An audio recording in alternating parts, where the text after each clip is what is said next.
The following program is a sports handicapping show. That's right, we will be discussing sports betting and all kinds of other gambling stuff, including game predictions. As you know, not every bet will win, but we do our best. Feel free to use this information at your own risk, and remember, wager wisely, folks.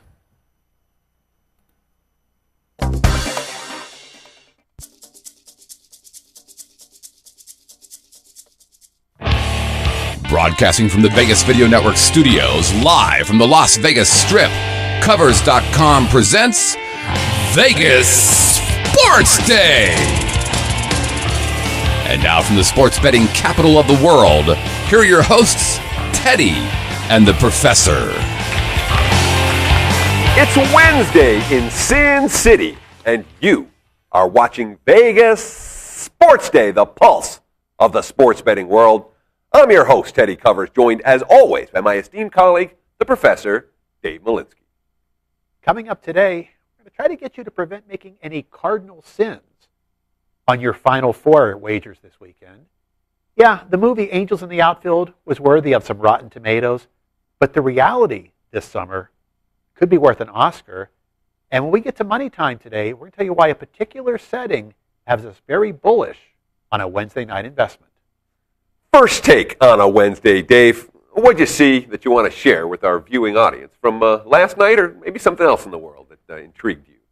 Let's go back to a theme that we've talked about before, and it's getting very interesting now. Memphis Grizzlies played some really good basketball without Zach Randolph. He comes back. You think, okay, this should be an upgrade now. Now maybe a chance to move up, get a home court advantage in the Western Conference playoffs.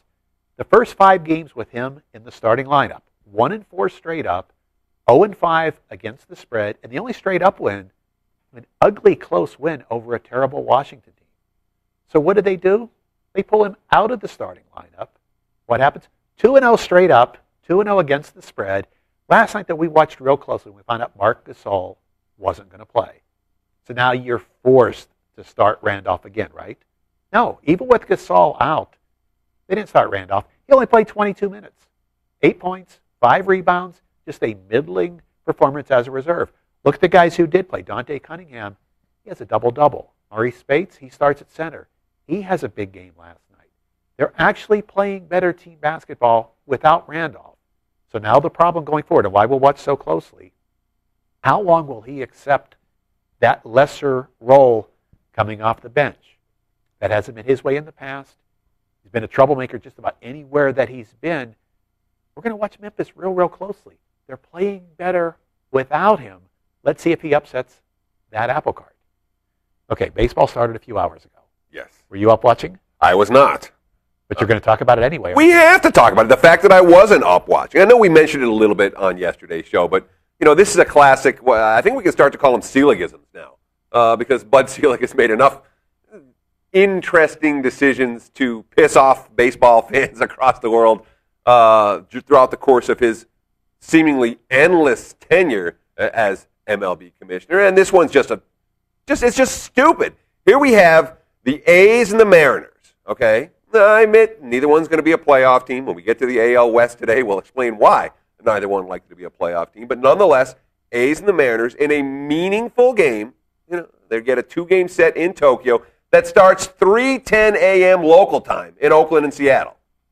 Dave, you turned on MLB Network this morning. Scores tied 1-1 in the ninth. Was the game on MLB Network? You said piss off, and your mother's in the audience. She's heard the word before. She's heard the word? I think. Probably has used it, I would think. I thought that was the network it was supposed to be on. So I get up thinking, okay, tie game late. We're going to turn it on. No, there's some sort of rerun on there. So I'm not even sure what network it was on anyway. I thought MLB TV, maybe it's strictly the online version. But when I went to turn it on, didn't even see the ending. So we have a game that starts at 3:10 a.m. local time. You can't find it on any of the networks even if you want to watch it. And, of course, what happened? It wasn't good baseball. These two teams still have 5 more exhibition games to play once they get back to the U.S. Following tonight/tomorrow morning's early start game. And what we see, Oakland goes 1 for 14 with runners in scoring position. Oh, maybe the A's are in midseason form right now. Bottom line, not a good idea. Bad idea to start your season a week early in a foreign country at a time that no one can watch. You wonder why baseball has issues moving forward. We try to project 10, 20, 30 years from now for their fan base. This is why. Another Seeligism. But a good idea if it's Seattle-Oakland, because we're going to talk about, of course, the AL West in the second segment today. But, yeah, if you've got to bury a game, and you know it had to be so funny if you're Japanese fans, because you're used to playing this fundamental game without a lot of power, and you think, Ichiro Suzuki is batting third. Coco Crisp is batting third. This is a Japanese league game, not a Major League Baseball game. How can those two guys have been batting third in their orders?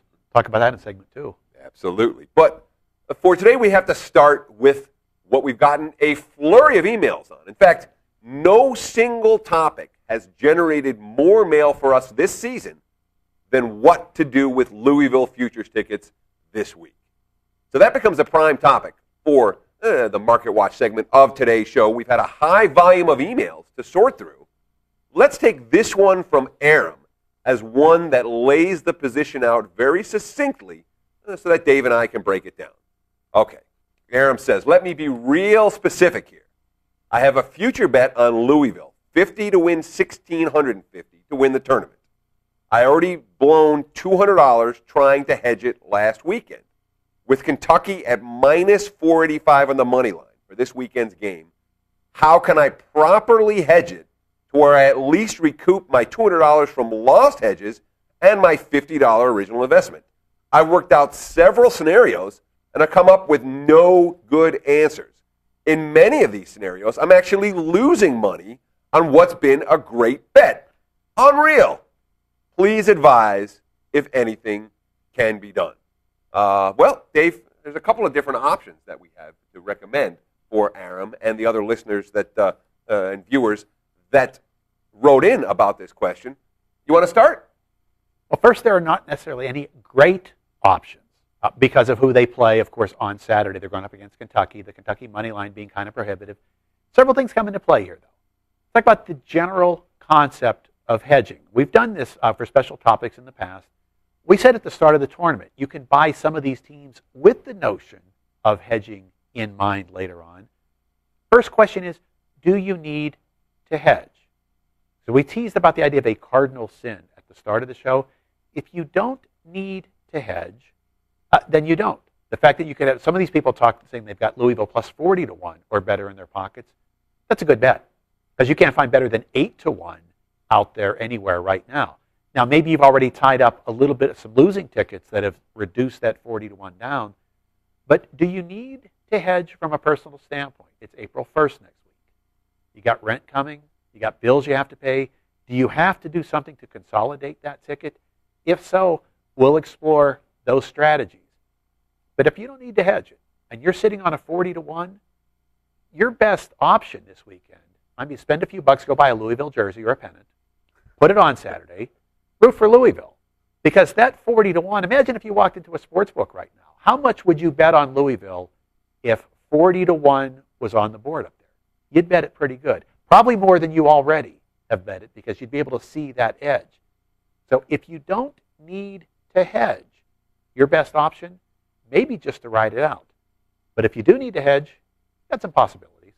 Sure. And this is the one scenario that I think makes the most sense, at least from my perspective. All right? You want to hedge, lock in some kind of a profit.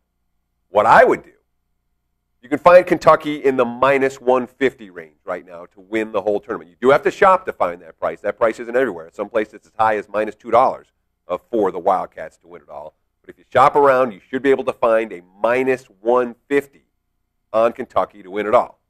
So, put a couple of units on that. Then, if Kentucky wins and knocks off Louisville, you're going to get a nice plus price on whoever wins the Ohio State-Kansas game. And you can put a few shekels, a couple of units on that when it comes to Monday night's affair. So you'll have Kentucky in your pocket, you'll have Louisville in your pocket, and you'll have whoever wins the Ohio State-Kansas game in your pocket, meaning that however it plays out, you can walk away with something. You're not going to get rich using that strategy. You're not going to get the same type of profits that you would if you let the Louisville at 40-1 or 33-1 or 50-1 or whatever you got Louisville at to ride, but you will make something regardless of who wins. So that's my, if you want to make sure that you're walking away with something, that would be how I would do it. Something on Kentucky to win it all, and then the money line on whoever Kentucky's playing. Because, again, Kentucky's going to be a significant favorite in that game, and you won't have to put as much on that dog on Monday night. They will be favored by margin over both Ohio State or Kansas. So we go back to one of the original premises on this very concept. If you're going to win in the long run, it means you want every bet that you make to be a bet that has a positive expectation. If you need to hedge, if you've got to get out somehow this weekend, then you follow those strategies. But what you've got to do in the back of your mind, if I make this Kentucky bet, is that a good bet in and of itself? Because when all the counting's done at the end of the year, you're weighing all the good bets and all the bad bets that you made, and you're hoping you have an edge that comes out on top of it. Our idea is, okay, if you're sitting with that big Louisville ticket, any bet you make has to be a positive expectation. So do you bet Kentucky? Yeah, if you like Kentucky, if you think it brings value. But if you're forced to lay Kentucky at maybe 10 or 15 cents, the worst of it, if you're not getting a positive expectation, then you are better off just riding out that Louisville position. Yeah, you hate to take a bet that big, have it stay in existence this long and not get anything out of it. But if you look at what the Louisville price is right now and look at what you've got in your pocket, you made a good bet. Sometimes you're going to have a 50-1 horse that's going to come in fourth. That happens. Not all good bets will cash. Louisville was a good value bet. If you don't have to hedge it, you might not want to, but make sure any hedging is only at a positive expectation. So great question, Airman. Thank you for all of you who sent in those emails asking us to give strategy on what to do in this scenario. You have questions you want to ask, we'll answer as many as we can on air. The address, of course, the SportsDay at covers.com. You can follow us on Twitter at Vegas SportsDay, and you can make your voice heard in the community. Lots of active threads and discussions going right now, covers.com/posting. Okay, if you were among the few that watched Seattle play Oakland, that's not a preview of the American League West this summer. There's something really, really good going on in that division, and we're going to start with that after the break. You're watching Vegas Sports Day. Are you looking for the latest odds, the fastest scores, the most important trends, and the best matchups and stats? Are you looking for the key late-breaking information that can make you a winner? Well, Covers.com has the answer. The world's largest sports betting community gives you a front row seat in the heart of the action, from the opening lines to the final scores. If you want to stay ahead of the game, Covers covers the numbers. No pressure. Hi, I'm Dennis Silvers from, can't think of the name of my damn show. Golf and other four-letter words, and you're watching the Vegas Video Network, I think.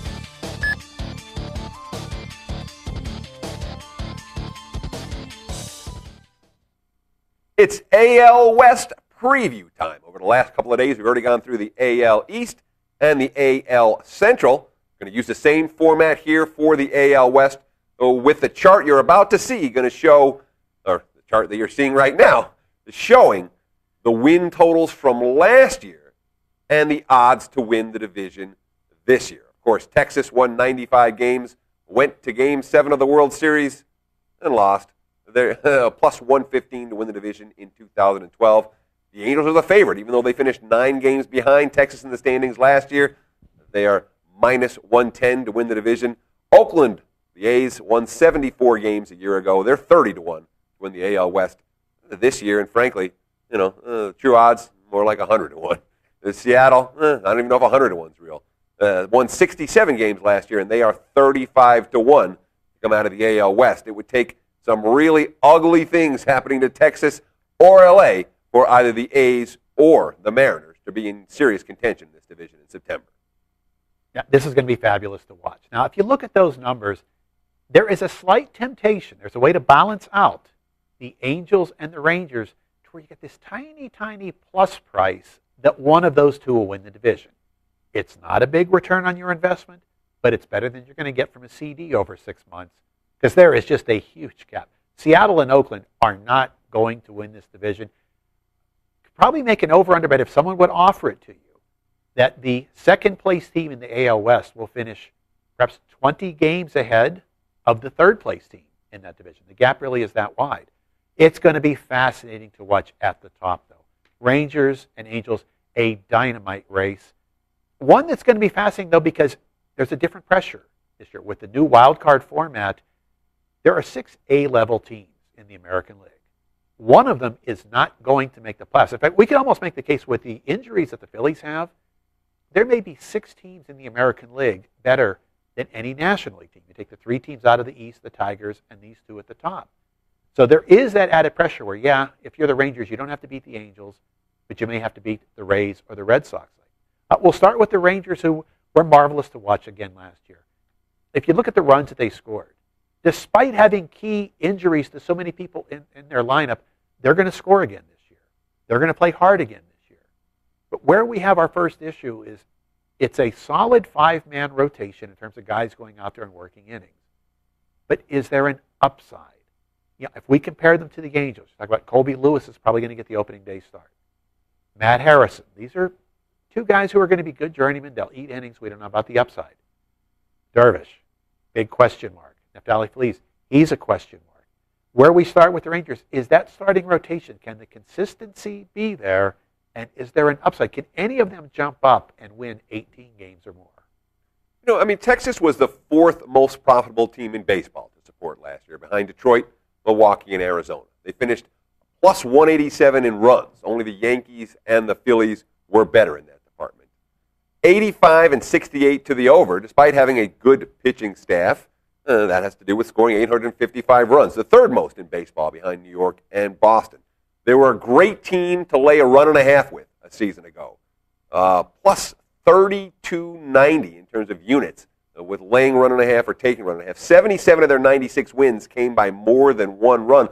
Just to clarify from yesterday, when I said the Royals were the best team, the Royals had the most, when it comes to run line. Royals had the most run line wins. Texas had the most run line profit. But there's absolutely nothing for this team to prove in the regular season. Yes, they have to make the postseason. But, there's nothing to prove until, they win 3 games and have 2 outs and 2 strikes in the 9th inning or the 10th inning in the World Series. That's how close Texas came a year ago. Obviously, it got away from them in both the 9th and the 10th and the 11th innings in Game 6 at St. Louis. And when you're coming off back-to-back World Series losses, there's something deflating about that when you're looking in April and say, hey, we got to start grinding out wins again. I'm not sure when it comes to a season win total perspective, I'd be interested in Texas going over the total for that reason alone. Closer issues in Texas as well this year. Now, look, I trust Nolan Ryan. I trust the pitching coach Mike Maddox as much as I trust any duo in baseball when it comes to getting the most out of pitchers with questionable stuff or questionable stats. Joe Nathan missed 2010. He quickly pitched his way out of the closer's role in 2011 with a 63-win team. He had a spring ERA, 1,800 of 18. I've got my concerns about Nathan, and one thing you don't want from a top-notch team is those blown saves late. They do have Mike Adams, they do have Alexei Ogando as potential replacements if Nathan falters, but I have a hard time trusting Joe Nathan right about now. Yeah, if you haven't had your fantasy draft yet for this year, most of you already have Mike Adams, who probably could be the closer a month into the season. Keeping in mind, Nathan is 37 years old. In the Texas heat, there's no guarantee he gets every one of those calls. Let's talk about the difference between the Angels and Texas right at the very top. You talk about a perfect storm coming into play. Look at the first 4 in this Angel pitching rotation. Not only guys that are very good, but guys that are very durable. You could get 900 innings or more out of those first 4 at all-star level. But now here's a little added element. These guys give up a lot of fly balls. Look at this Angel outfield. Last year when they finally decided Bourgeois was going to play center field, let's move Vernon Wells to left, Torrey Hunter to right. Again, now some of these are difficult to chart because they're not exact, but according to Baseball Prospectus, which we respect their tables on this, that Angel outfield prevented 38 runs last year, by far the best in baseball. Now, you look at the ballparks they play in. Outside of these division road games at Texas, you got road games at Seattle, road games at Oakland, home games in a good pitcher's park. Those first 4 with that outfield means a lot of a comfort zone for the pitchers. You can work high in the strike zone, which most of those guys will do. And you can get away with it because they will track the ball down. Angels have a chance to be very dynamic with the first 4. Jerome Williams, a bit of a wild card at 5. But if your first 4 are that good, and you can make a case one-on-one, each of their first 4 beats the Texas first 4. Remember, C.J. Wilson, probably going to be the number 4 starter for the Angels. He would have been starting on opening day for the Rangers. Yeah, and this LA team remarkably consistent last year. You bet them in all 81 home games, you came away with 1 unit of profit. You bet them in all 81 road games, you came away with 1 unit of profit. Obviously, that you're not going to dismiss a team that produced profitable results, but you didn't make a lot of money backing LA a season ago. And, this is a team that ruled the AL West, a 6-year stretch where they were in the postseason again and again, not the last 2 years. And obviously, the first time they've gone a 2-year stretch without making the postseason since Artie Moreno took over at owner. And obviously, we know what they did in the offseason. Fired the staff, brought in a new GM, signed Albert Pujols, signed C.J. Wilson, the 2 biggest, the biggest hitter and the biggest pitcher that were out there. So, obviously, this team's looking to spend money, looking to win right now. And you can see that here's this quote from Torrey Hunter. It's pretty awesome. This is the best team I've been a part of my whole career, just looking at it numbers-wise. Right now, it's just about being healthy. This is definitely my best shot. I'm all in. So we can contrast that with the kind of attitude that I'm concerned about for the Rangers right now, and understand why the Angels are favored in this division, even though obviously they finished 9 games behind Texas in the standings a year ago. There are some concerns. And remember, Texas has outscored L.A. by 307 combined runs over the last year. There's been a big difference in offensive efficiency that you can't just blame on the 2 ballparks these teams play in. But when we look at question marks for L.A., and boy, that starting staff, as Dave mentioned, as good or better than any in baseball, period. No debate, no question. They are dominant. But, they blew 25 saves in 2011. That was tied for 3rd worst in the majors, tied for 2nd worst in the American League. The closer, Jordan Walden, his rookie season blew 10 by himself. They got to close out games this year. And the one thing that the Angels did not spend a lot of money on in this past offseason was revamping that bullpen. Just something to be aware of. The most interesting development early in the season, and for some of you fantasy guys, worth following, there's an experiment with Mark Trumbo playing third base. Yes, he's awful at that position. But Mike Scioscia is a pretty sharp guy. And you know what Scioscia probably realizes? When you've got Weaver, Herrera, or Santana pitching, there aren't many ground balls to third base. Maybe you can't play Trumbo there when C.J. Wilson is on the mound. But for most of their innings at the start, of course, late game you can replace his glove. But for most of their starters, Jared Weaver's just not giving up ground balls to third. Danny Herrera, no ground balls to third. They might be able to hide a terrible glove to get one more bat in the lineup. So when we talk about that offensive gap between the Angels and the Rangers, when you add Pujols, possibly get Trumbo in the lineup, and look at how good Kendrick Morales looks from a health standpoint. If he's healthy, this could be a very, very dynamic year to watch the Angels. Problem is, a lot of the Angel games when we're watching, they're going to be against Oakland and Seattle. And we can almost lump these 2 teams as an entry. Think about this opening day. You're Seattle. Big start to the season. And the first batter you send out for the first pitch, Joan Figgins. Arguably the worst offensive player in baseball the last 2 seasons combined. He's your leadoff guy. You're doing that because you moved Ichiro down to the number 3 slot. An alarming lack of power to have at number 3. He got 4 hits last night against Oakland, or this morning against Oakland. All singles. You're just not going to get the punch out of that position. So where's the upside for Seattle? Well, there's a lot of good young talent. So there's a chemistry thing that's liable to happen with them. Good young talent that will play hard. Hopefully you get the fans behind them. And you do have a starting rotation at the top, Hernandez and Vargas. That's fine.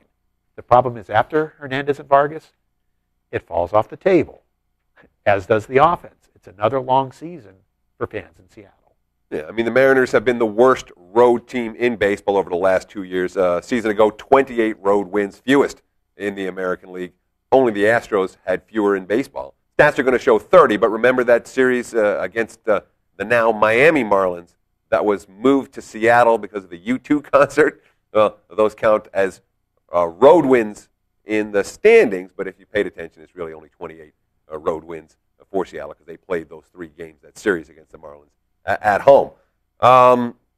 Only the Astros cost their backers more money on the highway. The 556 runs that Seattle scored for the entire season last year, it's hard to make the Giants and the Padres offenses look good.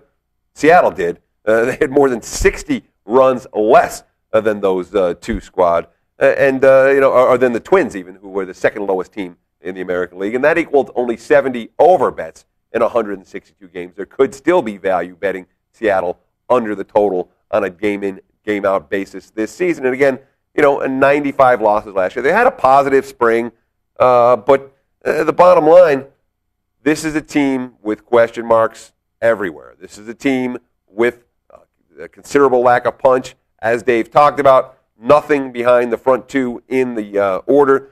Bullpen is still a big issue.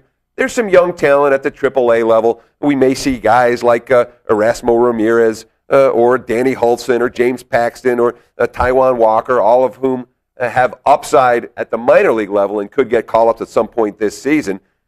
Big turnover in the bullpen. The bullpen should be a little bit better this year, but you're not going to, I don't think you're going to make money betting Seattle. I'm not sure who's going to bet the Mariners on a consistent basis. So even in baseball, and baseball's different when it comes to run line, money line versus point spreads. In football or basketball, a team gets so bad, they'll reach a point, hey, they're 20-point dogs in this game. They're 25-point dogs in this game. And even though they're miserable, you can still find a way to cover a point spread with a very bad team when the market gets to the level, all right, we're going to give them more and more points. Baseball's about money lines. You can't win your bet on teams when they don't win games, and it doesn't matter what kind of a price you're getting. It's not like taking a dog from a $2 dog to a $3 dog to a $4 dog is going to earn you a profit in MLB if the team can't win games, whereas that can and does happen in the other major sports. At some point in the future, there may be a voters' referendum in San Jose about whether Oakland moves in. There's a ballpark option on the table. They've been paying on an option on some land they can move into. So you live in San Jose, and you're all excited, and you decide you're going to step and watch last night. You see, okay, the number 3 hitter is Coco Crisp. The cleanup hitter is Seth Smith. That's an intra-squad game in spring training for some other teams. Number 3 and number 4. Guys who not only don't fit those particular spots in the lineup, guys who aren't going to make any other lineups. So not only is Coco Crisp making your lineup, he's batting 3rd. Seth Smith, how many other lineups does he even make? But now it gets even worse tonight. Your second game of the season, and you're sending Bartolo Colon out there on the mound to start that. That shows you how bad things are in Oakland, where there's just not a whole lot of upside. So what we're going to have to do with Oakland and Seattle both is watch closely over the course of the season. Here would be a good over-under bet. How many number 4 and number 5 starters? How many different guys will appear in that role for Seattle this year? That over-under might be like 8, 8.5. Different guys are going to be out there. Bartolo Colon for Oakland, Kevin Millwood for Seattle. Chances of them still pitching for these teams after the trade deadline this year, not very good. So these will be works in progress teams that we will find ways to do things with over the course of the summer. But that little notion, Angels -10, Rangers +15, we can scrape a couple of pennies in the middle and box the other two teams out of the AL West.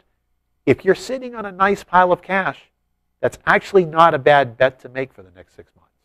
Yeah, I mean, I've mentioned the A's remarkable run to the over post-All-Star break last year, 25-2 with 4 pushes to the over. Line shoppers could have gone 29-2 in their first 31 games post-break, and that's how they ended up being an over team for the year, despite the fact they scored only 645 runs. That was 3rd worst in the American League. They entered the season this year. Let's see. Where do you need good power players? First base, third base. The A's got nothing on the corners. They're looking at platoons at both first and third. Our center fielder can do something. Well, they bring in the Cuban rookie who's never played an inning in the U.S. in either the minors or the majors. He's, all right, you're going to be our center fielder. You look at the back end of this rotation. Dave mentioned it with the Seattle guys. Tommy Malone, Tyson Ross, Graham, Godfrey. If you never heard of the three, you're probably not alone. All three have very limited major league experience. Grant Balfour is supposed to be closing out this year. He hasn't been the closer before. He had a good ERA and batting average against last year, but switching roles. Billy Beane and his movie got an Oscar nomination. Billy Beane in practicality since the big money talent left Oakland back in 2003 or 2004. This has been a contender for last place just about every year, just like they will be again in 2012. Okay, we probably haven't whetted your appetites to stay up real late and watch Oakland play Seattle. But there's some stuff you do want to watch on tonight's NBA Hardwoods. Money Time is coming up. Traditional media believes that after about 3 minutes, you'll tune out. Most Vegas media companies think if it doesn't jiggle, you won't tune in. At the Vegas Video Network, we think both are wrong. The Vegas Video Network is the first and only live online broadcast network that specializes in insider news and expert views about Vegas. We combine great storytelling with the ability to watch when and where you want on your computer, mobile device, or television. Discover the real Las Vegas. Visit VegasVideoNetwork.com.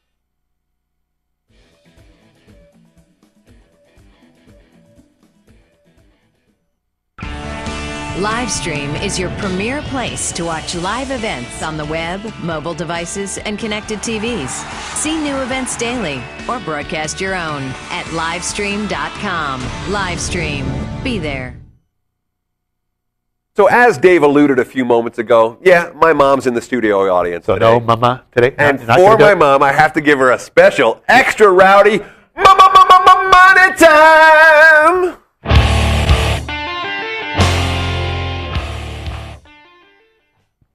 She must be so proud. So proud. That's her happy moment. Yeah, she laughed. It was good. This edition of Money Time is brought to you by Covers.com. Remember, for all the key information you need in every sport, Covers the numbers. Let's start tonight in Madison Square Garden, where the Orlando Magic taking money -2 against the New York Knickerbockers. And, the Knicks gutted out a win on Monday against Milwaukee. They got the Bucks in a bad spot, playing their fifth and sixth nights. Or no, that was fourth and five nights at that point, and then they played fifth and sixth last night. But the bottom line, they were without Amari Stoudemire, they were without Linsanity, Jeremy Lin, and it was a prime example of how to win ugly in the NBA. We saw Baron Davis replace Jeremy Lin, 3 of 12 shooting, 9 turnovers. That's the Baron Davis we know and love in close to 34 minutes of floor time. Carmelo tweaked his groin injury. There were question marks about whether he was going to play tonight, but the quote I read said, "I got to take the team on my back tonight." So I would expect to see Carmelo this evening. Davis expected to start again tonight, and Amari now out, quote unquote, indefinitely with a back injury that may well require surgery in the offseason. Now, Jared Jeffries also out, so the Amari loss magnified. The guy the Knicks would love to replace him isn't going to be able to suit up. That's going to tax their depth. But as Dave's about to show you and tell you, on balance, with Amari Stoudemire out of the lineup, it might not necessarily be a bad thing for the Knicks if the others are healthy. We do need to set perspective here. Amari Stoudemire is a star, and he's very talented, but not a superstar. Stars are guys that do some things very, very well. Superstars are guys who tend to do everything well. I remember a big part of what we saw from Amari Stoudemire through his career was Steve Nash, who we talked about on yesterday's show. That was that perfect pick-and-roll combination of Nash driving Stoudemire's numbers into a special stratosphere. But you know what's interesting this year? It's not the first game tonight that he's going to have missed. He's been out several games. And also does not play the whole 48 when he does. When we take a look at Amari Stoudemire's numbers for this year, it's a fascinating breakdown. Okay, when he started 19-24, the Knicks a losing team. When he hasn't played, how about 6-1 the other way? Now it gets even more dramatic. Points per 100 possessions. See a little bit of a difference here. The Knicks actually have scored better, 5.7 better when he's been off the court. But now look at the defense on points per 100 possessions. 7.1 points per 100 better. But take that 93.3 and now frame that. The best defense in the NBA all season in this category is at 94.5, which means that when Stoudemire hasn't played, this has been the best defense in the NBA. Okay, we don't want to stretch that too far. Small sample size. Because again, the time he's out, this is depending on who you're playing at that particular time. But when you see that number, it shows you just how ineffective he's been as a defender. And that's pretty much been the story his whole career. So in the Knick offense, without Mike D'Antoni running it the way he wanted to run it, he's not that big of a deal right now. Defensively, they are better without him. Remember, Tyson Chandler up front, one of the best defensive number 5s in the NBA. If Jared Jeffries were healthy, we would have no qualms at all about saying, okay, good riddance to Stoudemire. This team will have a nice chemistry. But this does put a whole different perspective into play, keeping in mind the way they're playing under Mike Woodson, only twice in 8 games as the opposition scored more than 90 points. This team is D'ing up right now, and the fact that Stoudemire is out, that doesn't change that defense. For Orlando, it's only the second game in 5 nights, so they're relatively fresh, rested, and ready for their trip to the Garden. And they're off an easy 16-point win against Toronto on Monday, and they're off again tomorrow. So there are no roster limitations or fatigue issues that Stan Van Gundy has to deal with this evening. Since then, I think we went on and on about it on the show, that embarrassing 85-59 home loss against the Bulls without Derrick Rose. Orlando now 3-0 straight up, 3-0 against the spread. That may have served as something of a wake-up call for that team. And boy, when that three-point shooting is going, the Magic are a very difficult team to beat. They knocked down 17 of 35 triples to win here, 102-93 back in January. That was pre-Lynn, that was pre-Woodson. But worth noting, Dwight Howard held to just 8 points in that game in close to 38 minutes of game time by Tyson Chandler. Let's move on to Atlanta, where we've got Chicago, a 4-point favorite. Maybe a good setting here to take advantage of this NBA condensed schedule. Hawks look a little bit vulnerable tonight. It's going to be their 4th game in 5 nights, all with court changes, but all games that took a lot out of them. You can start the sequence at Washington on Saturday, where they trailed by double figures in the 4th quarter, rallied to win the game. That can be very draining for a team. The next night, they played Utah, and again, it seems like it just finished a few minutes ago. 4 overtimes, extremely draining. So what happens last night at Milwaukee? They've got the lead in the 4th quarter, ran out of gas. The Bucks scored 30 in the 4th. It almost looked like traffic cones on defense for the Hawks in the 4th quarter. The Bucks could just go right around them to the basket. For the full game, Milwaukee shot 50%.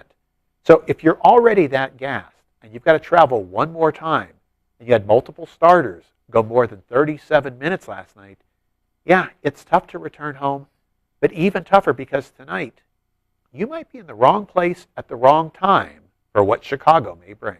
Yeah, and in fact, 5 games in 6 nights for Atlanta, because before this set of back-to-backs, they played the back-to-back-to-back set, and the last of which was that game against the Jazz that went 4 overtimes. Before that set, they also had a set of back-to-backs, which included an overtime game. It has been a brutal stretch of schedule for Larry Drew and the Atlanta Hawks, and the setting couldn't be any more different when you compare it to what Chicago is looking at tonight. This is only their 3rd game in 7 days, and their first game since a really ugly no-show on Monday at home against Denver, a game where they were just run out of the gym by the Nuggets. 108-91 defeat for Chicago in that ball game, and they were outclassed so badly and so out of it that the only guys to get more than 30 minutes were Luol Deng and C.J. Watson.